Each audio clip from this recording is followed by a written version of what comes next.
So good morning everyone, welcome my vlog, my video for today. So ngayong araw, dito tayo mag-install na tayo ng Colorop. So naakyat na naman lahat ng Colorop. So ito 12 meters. So doon sa kabila is 15.2 meters. Ayan. So talagang mahaba talaga yung bubong rito. So ayan, ipasili ko sa inyo. So ayan.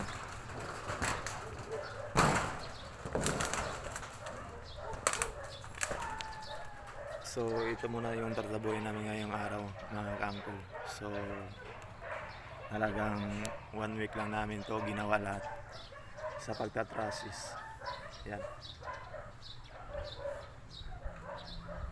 So ganon ka haba yung ibubuhong namin.